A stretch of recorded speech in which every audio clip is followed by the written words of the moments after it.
शास्त्रों में एक कथा आती है कि एक तरुण सन्यासी किसी वन में गया। वहां उसने दीर्घ काल तक ध्यान भजन तथा योगाभ्यास किया। अनेक वर्षों की कठिन तपस्या के बाद एक दिन जब वह एक वृक्ष के नीचे बैठा था तो उसके ऊपर वृक्ष से कुछ सूखी पत्तियां आ गिरी। उसने ऊपर निगाह उठाई तो देखा कि एक कौवा और एक बगुला पेड़ पर लड़ रहे हैं। यह देखकर सन्यासी को बहुत क्रोध आया।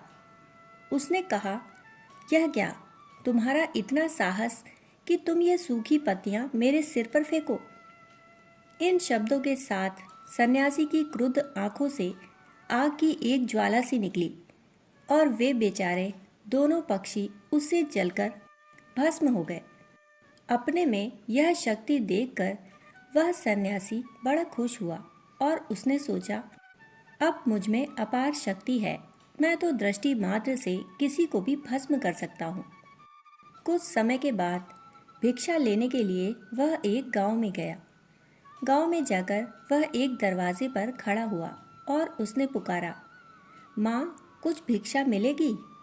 भीतर से आवाज़ आई, थोड़ी प्रतीक्षा करनी होगी, मैं अपने पति की सेवा में निरत हूँ।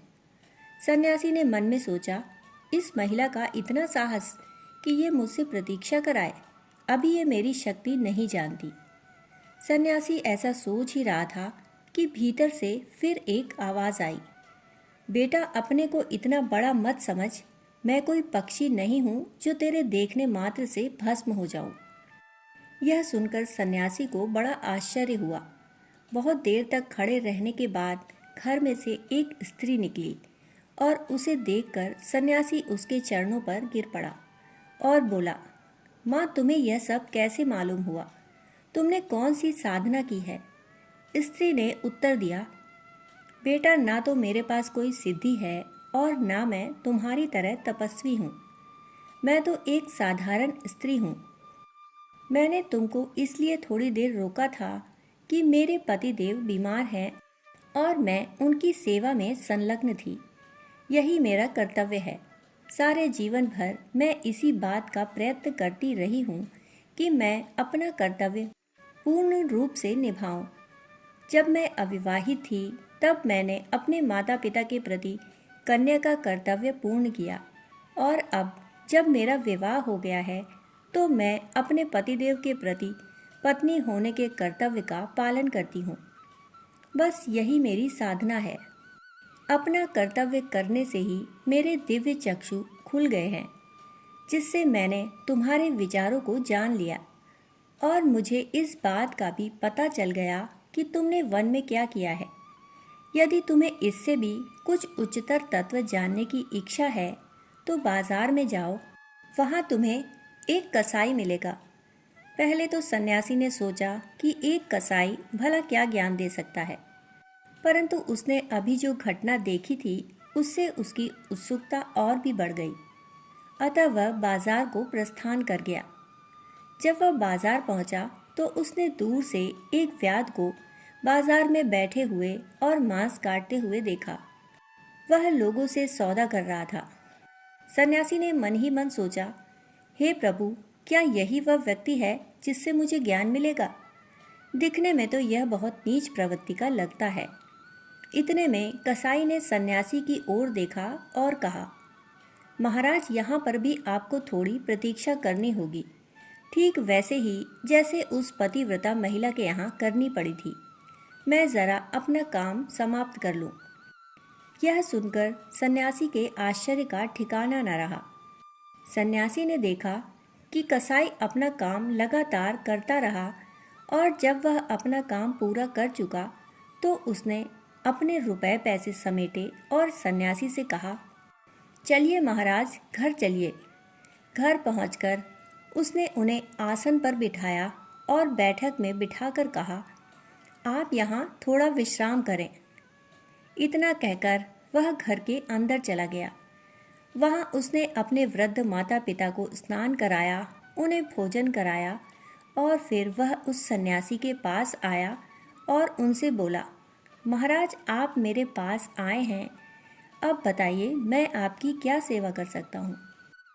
सन्यासी ने उससे आत्मा तथा परमात्मा संबंधी कुछ प्रश्न किए और उनके उत्तर में कसाई ने उसे जो उपदेश दिया वही महाभारत में प्रसिद्ध आख्यान के रूप में वर्णित है। जब वह अपना उपदेश समाप्त कर चुका तो सन्यासी को बड़ा आश्चर्य हुआ और उसने कहा, इतने ज्ञानी होते हुए भी आप ऐसे क्यों रहते हैं? आप इतना निंदित और कुत्सित कार्य क्यों करते हैं? कसाई ने उत्तर दिया, वत्स, कोई भी कार्य निंदित अथवा अपवित्र नहीं है। मैं जन्म से ही इस परिस्थिति में हूँ। यही मेरा प्रारब्ध जन्य कर्म है। बचपन से ही मैंने यह व्यापार सीखा है, परंतु इसमें मेरी कोई आसक्ति नहीं। कर्तव्य होने के नाते मैं इसे उत्तम रूप से किए जाता हूँ। मैं गृहस्थ होने के नाते अपना कर्तव्य करता हूँ और अपने माता पिता के प्रति अपने कर्तव्य को पूर्ण करता हूँ। ना तो मैं कोई योग जानता हूँ और ना ही मैं कभी सन्यासी ही हुआ हूँ। संसार छोड़कर मैं कभी वन में नहीं गया, परंतु फिर भी जो तुमने मुझसे सुना तथा देखा वह सब मुझे अनासक्त भाव से अपनी अवस्था के अनुरूप कर्तव्य का पालन करने से ही प्राप्त हुआ है। कर्म फल में आसक्ति रखने वाला व्यक्ति अपने भाग्य में आए हुए कर्तव्य से उद्विग्न रहता है।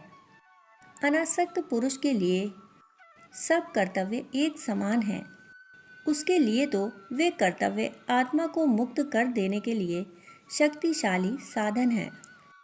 इसलिए जब हम कोई कार्य करें तब हमें अन्य किसी बात का विचार न करते हुए उसे एक उपासना के रूप में करना चाहिए। यही बात हमने उपरोक्त कथा में देखी है।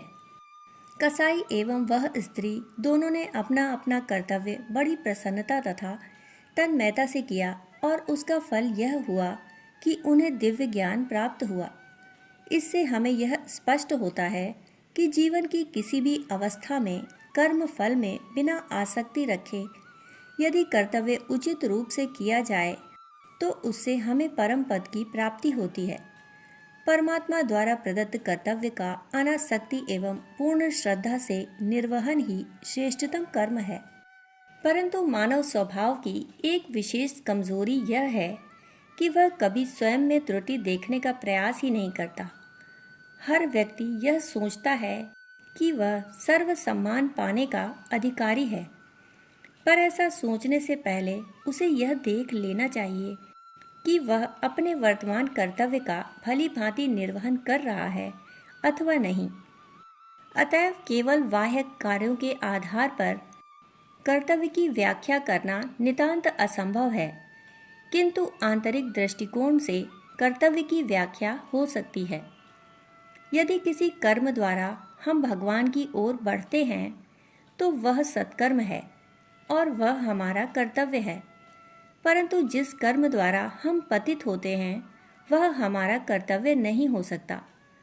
विभिन्न युगों में विभिन्न संप्रदायों और विभिन्न सभ्यताओं द्वारा मान्य यदि कर्तव्य का कोई एक सार्वभौमिक भाव रहा है तो वह है परोपकाराय पुण्याय पापाय परपीडनम, अर्थात परोपकार ही पुण्य है और दूसरों को दुख पहुंचाना ही पाप है। दोस्तों, कहानी सुनने के लिए आप सभी का बहुत बहुत आभार। फिर मिलते हैं ऐसी ही कहानी के साथ। तब तक के लिए धन्यवाद।